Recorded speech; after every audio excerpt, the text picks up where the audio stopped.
1번부터 보시면은요.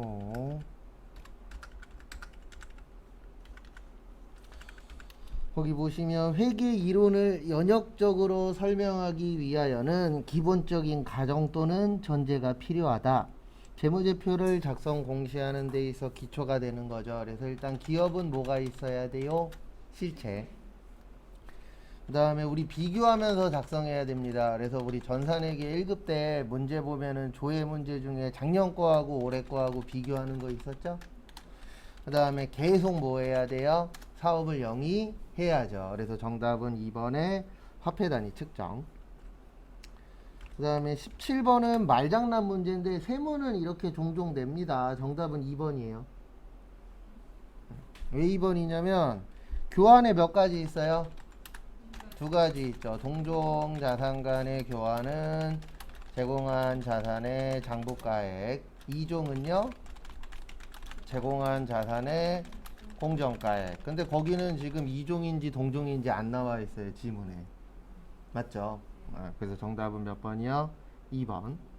일단 1번 보시면 증여. 증여라는 게 받은 거죠. 그리고 헷갈리시면 이렇게 기억하시면 돼요. 동종만 장부고요. 나머지는 다 공정가액이라고 생각하시면 돼요. 누구만 장부라고요? 동종. 또 공정가액이 다른 말로 공정가치, 다른 말로 시가도 같은 말이에요. 시중가격. 그래서 1번에 증여받았을 때는 우리 요게 기억나셔야 됩니다. 자산, 수증, 이익. 그 다음에 3번에 보시면 건설자금이자라고 있어요. 요거는 이제 또 다른 말로 뭐라고도 하냐면 자본화 대상 금융비용이라고도 합니다. 똑같은 말이에요. 두 가지가. 그래서 요거는 뭐냐면 우리가 건물을 지을 때 내 돈으로 짓기도 하지만 대출 받아서도 짓죠. 그래서 대출 받았으니까 뭐 내야 돼요? 이자 내야 돼요. 그래서 우리가 이 이자를 무슨 비용이라 그래요? 금융비용이라고 합니다. 그래서 금융비용이라고 하면은 이자 관련된 내용이에요. 그래서 둘 다 뭐냐면 건물을 지을 때 우리가 일반적으로 기간이 몇 년이 넘죠? 1년이 넘죠. 그 다음에 이제 이자를 뭘로 처리할 것이냐. 그래서 건설자금 이자나 자본화 대상 금융비용은 무슨 처리하는 거예요? 자산 처리. 그래서 건설 중인 자산 있었죠? 그 다음에 4번 현물출자로 받은 자산은 공정가액을 취득원가로 한다. 이 현물출자가 뭐냐면 우리 어저께 분계 푼 것 중에서 특허권 구입한 게 있을 거예요. 주식으로. 그게 현물출자예요. 그러니까 간단하게 설명드리면 주식으로 구입을 하는 것을 현물출자라 그래요. 그러니까 원래 우리가 일반적으로 돈 주고 사야 되죠. 근데 돈을 주고 사는 게 아니라 뭘로 사는 거예요? 주식 갖고 사는 거. 그래서 어저께 분계 푼 것 중에 그 특허권 주식으로 구입한 게 있어요. 그게 현물출자 문제예요. 그래서 어쨌든 그것도 자산은 무슨 가액을 취득원가로 해요? 공정가액, 시가. 그래서 그 문제 보시면은 특허권의 시가가 800인가 900인가로 아마 있을 거예요. 그 문제가 요거하고 연관성이 있다라고 보시면 됩니다. 18번하고 19번은 그냥 컨트롤 F로 하세요. 18번은 정답 3번이에요. 전신전화가 있건. 이게 뭐냐면 옛날 거예요. 예전에는 전화기를 집에다 설치하려면 보증금을 냈어야 돼요. 그게 요거예요. 전신전화 뭐요?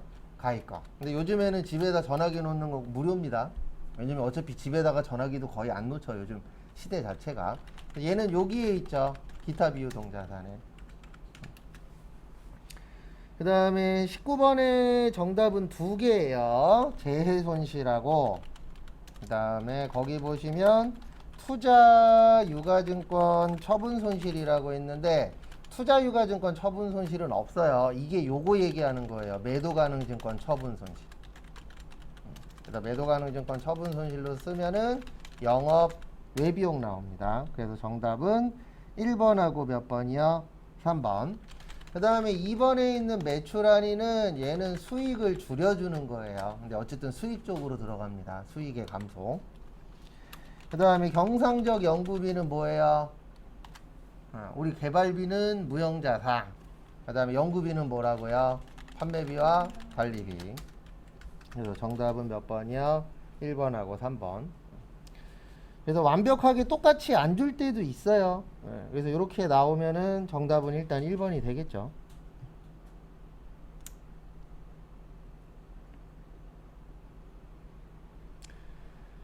그 다음에 다음 거 보시면 20번.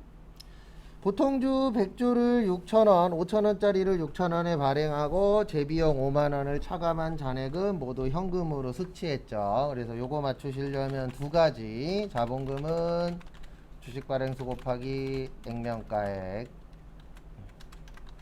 그래서 요게 기억나셔야 되고, 또 하나는 우리 유가증권에 두 가지 있다 그랬죠. 주식이나 사채를 발행하거나 뭐 할 때요, 처분할 때. 예, 요거 잘 나옵니다, 시험 문제에. 특히 세무 쪽에는 비용 처리 안 하고 이익 나면 이익에서 빼고 손해 나면 손해에다가 더해라. 그래서 대변에 자본금 50, 그 다음에 원래 60 받아야 되는데 5만원 빼고 받았죠. 현금 50, 5만원. 그 다음에 비싸게 발행했으니까 주식 발행 초과금 얼마요? 5만원. 그래도 정답은 2번.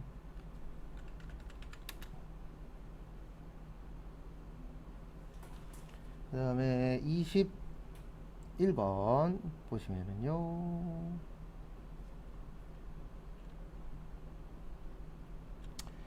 다음 중 고정원가죠. 우리 총고정비는 뭐하다?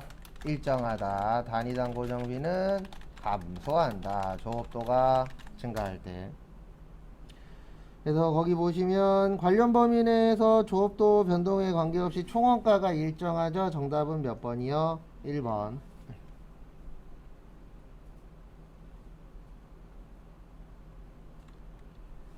그 다음에 22번 제조간접비. 정답은 1번입니다. 우리 가공원가 또는 전환원가는 직접 노무비 더하기 제조간접비. 그래서 정답은 몇 번이요?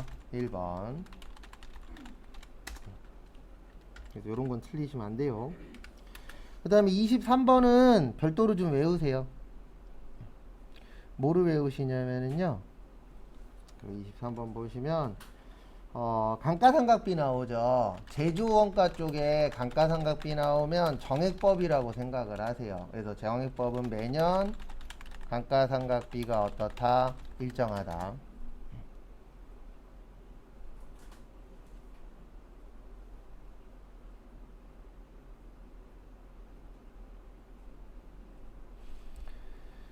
그래서 보시면은요, 정답은 2번이에요. 고정이죠. 매번 똑같으니까. 그래서 요거는 좀 외우세요. 원가회계 쪽에서 감가상각 관련된 내용 물어보면은 뭐라고 생각하시라고요? 정액법. 그래서 매년 똑같다. 이렇게 생각하고 문제를 푸셔야 됩니다. 그 다음에 거기 24번은 거기 보시면 여러 종류의 제품 제조를 위해 공통에다 밑줄 치세요. 공통은 혼자 쓰신 거예요? 같이 쓴 거예요? 네, 같이 쓴 거죠. 그래서 보시면 같이 썼으면은 이제 간접비잖아요. 맞죠? 같이 썼으면 무슨 비요? 간접비. 그래서 정답 3번이에요. 그래서 공통 나오면 간접비고, 간접비 나오면 뭐 해줘야 돼요? 배부. 혼자 가지면 안 되죠? 같이 썼으니까.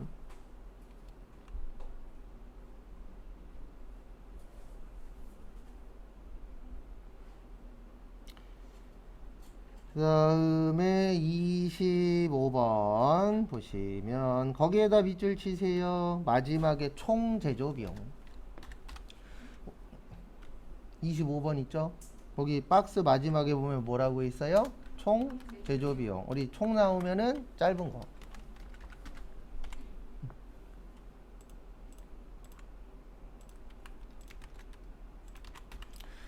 그래서 보시면 무슨 품이요? 제공품. 그래서 기초 제공품, 단기총 제조원가, 단기 제품 제조원가, 기말 제공품. 그 다음에 제공품 끝나면 제품, 기초 제품, 단기 제품, 제조 원가 팔리면 매출 원가 남으면 기말 제품. 그래서 거기 보시면 기초 제공품 3만원, 총은 12, 기말은 2, 그래서 단기는 13, 그래서 여기도 13. 기초 제품은 2, 기말은 3, 그러면 12만원 나오죠. 그래서 정답은 2번입니다.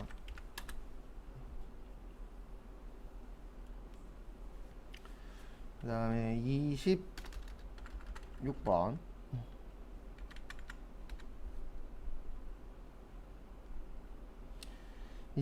보시면 부가가치세 매입세액 중 공제 가능한 거죠. 그래서 보시면 정답은 1번이요. 왜냐면 우리 의제 매입세액은 매입세액 공제 돼요 안 돼요? 되죠. 그래서 거기 되는 거 물어봤잖아요. 그래서 2번은 토지라 안 되고, 3번은 비영업용 소형승용차라 안 되고, 4번은 거래처의 선물이니까 접대비라 안 되죠. 주의하시고. 그 다음에 27번. 요거는 모두 정답이에요. 문제 풀지 마세요. 그 다음에 28번은 저희 아직 안 배웠어요. 요거는 이제 이론 문제풀이 끝나면 할 건데, 일단 정답은 2번이고요. 설명은 드릴게요. 1번 보시면 가산세는 법인하고 개인하고 동일합니다. 똑같아요. 뭐 법인이니까 더 내고 개인이니까 덜 내고 이런 건 없습니다. 그래서 똑같고, 2번 보시면 신고불성실 가산세라고 있는데 요거 나중에 외우셔야 돼요. 이 신고불성실 가산세는 어떻게 되냐면 요렇게 돼요. 납부세 곱하기 10% 곱하기 감면. 요 10%는 일반적으로 신고를 똑바로 안 했을 때예요. 신고 불성실의 뜻이 뭐죠? 신고 똑바로 했다 안 했다? 안 했다. 그래서 이건 신고를 잘못했을 때인데 일반적으로는 10%고요. 시험엔 안 나오는데 괘씸죄로 걸리면 40%로 늘어납니다. 그러니까 그 괘씸죄가 뭐냐면 일부러 안 했어. 아니면 일부러 틀렸어. 아니면 일부러 숨겼어. 그런 분들 있어요 없어요? 있죠. 그래서 정상적으로 신고를 하다가 잘못한 거는 10%예요. 그 다음에 감면은 요건 나중에 외워야 돼요. 그래서 간단하게 설명을 드리면 한 달 안에 신고하면 90% 빼줘요. 그러니까 이게 왜 있냐면은 우리나라는 신고납부주의예요. 무슨 주의예요? 신고납부주의. 그래서 법에서 언제까지 해라. 근데 잘못했을 수도 있어요 없어요? 있어요. 그러면은 빨리빨리 알아서 빨리빨리 신고하면은 조금 빼줄게. 그 대신 누가 알기 전에 해야 돼요? 국가가 알기 전에. 국가가 알면은 이미 끝난 겁니다. 게임은. 그때는 신고해도 국가가 인정을 안 해요. 그래서 정보력이 중요한 거예요. 그래서 세무사 사무실도 이건 어쩔 수 없어요. 우리나라에서 없어져야 될 것 중에 하나인데 정관예우. 세무사 사무실도 그 세무서 출신이 있어요. 아니면 국세청 출신. 요런 사람들이 그래도 끝발이 있어요. 어쩔 수 없어요. 우리나라는 학연지원이기 때문에. 그래서 그런 사람들이 장사가 잘 되는 이유 중에 하나가 뭐냐면 연락이 다른 사람보다는 아무 연 없는 사람보다는 한 발이라도 더 뭐예요? 빨라요. 그래서 국가가 알았대. 근데 아직 통보가 안 됐어. 그러면 미리 선수 쳐서 해결하는 경우들도 실제 있어요. 그래서 우리나라는 정관예우 때문에 공무원 출신들이 돈을 벌 수밖에 없어요. 구조가. 왜냐면 어쩔 수 없잖아요. 끼리끼리인데. 그건 어쩔 수 없는 거니까. 그래서 한 달 안에 하면은 몇 프로요? 90%. 그 다음에 잠시만요. 갑자기 하나가 헷갈린다. 90%? 3개월이면 75%예요. 요거 하나가 기억이 안 나서 6개월에 하면은 50%.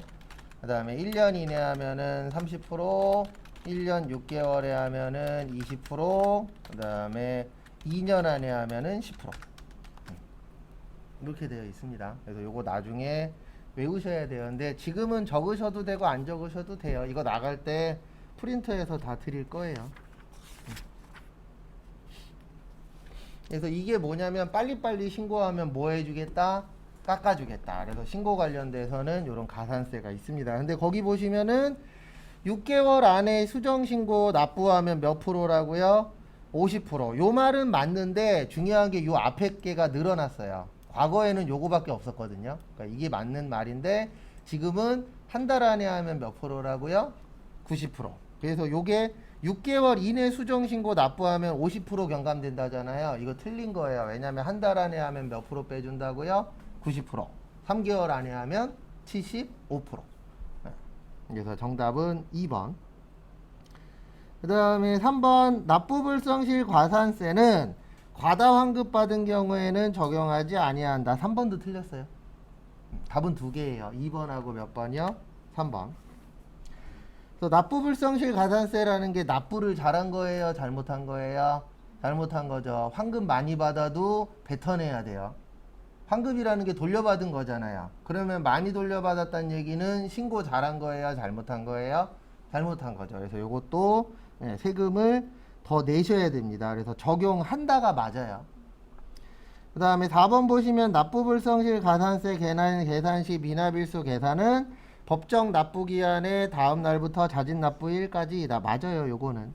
근데 요건 나중에 할 겁니다. 그래서 지금은 그냥 이런 게 있다 정도만 봐주세요. 왜냐면 요 속도로 나가면 내일부터 할 건데 내일부터 지긋지긋하게 할 겁니다.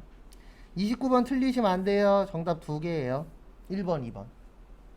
이거 외우라 그랬죠. 우리 종합소득세, 그 다음에 퇴직 소득세, 그다음 무슨 소득세요? 양도소득세. 근데 거기 뭐 들어가 있죠? 살림 들어가 있죠. 그래서 1번 틀렸고, 그다음에 종합소득세에 뭐뭐 있어요? 이자, 배당, 사업, 근로연금, 기타. 그래서 종합과세. 그 다음에 2번 보시면 우리 과세기간 이렇게 된다 그랬잖아요. 1월 1일부터 12월 31일. 신고는 내년 5월 31일까지. 그 다음에 예외 두 가지 있다 그랬죠? 사망하고 뭐요? 출국. 근데 거기 뭐라고 써 있어요? 예외 없이. 그래서 정답은 1번하고 2번.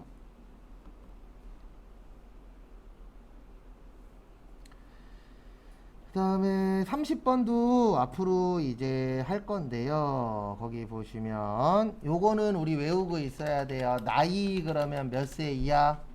20세 이하. 이거 내일 오실 때 다시 외워갖고 오세요. 내일 이거 써먹어야 돼요. 60세 이상. 그래서 1번, 3번은 맞아요. 20세 이하 몇 세 이상? 60세 이상. 그 다음에 정답은 2번이에요. 자산소득을 제외한 아니에요. 자산소득 포함해서 계산하는 겁니다. 이 자산소득 그러면 일반적으로 이거 생각하시면 돼요. 불로소득. 그래서 대표적인 게 이자, 배당, 부동산 이쪽이 자산소득입니다.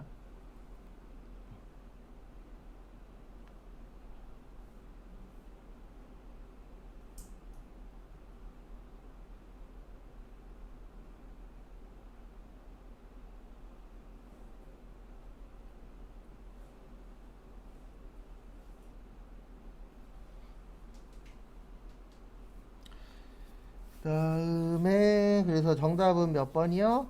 2번. 그 다음에 우리 소득 외웠었죠? 소득 금액 얼마요? 100만원 이하.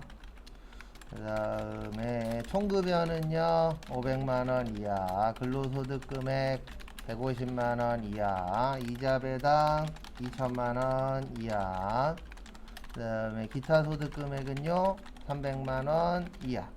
그래서 제외가 아니고 포함해서 하는 거예요. 자산소득이라 그래서 빼고 계산하는 게 아닙니다. 그리고 4번 보시면 내 부모님만 되는 게 아니고요. 배우자의 부모님도 되고 배우자의 형제 자매도 됩니다.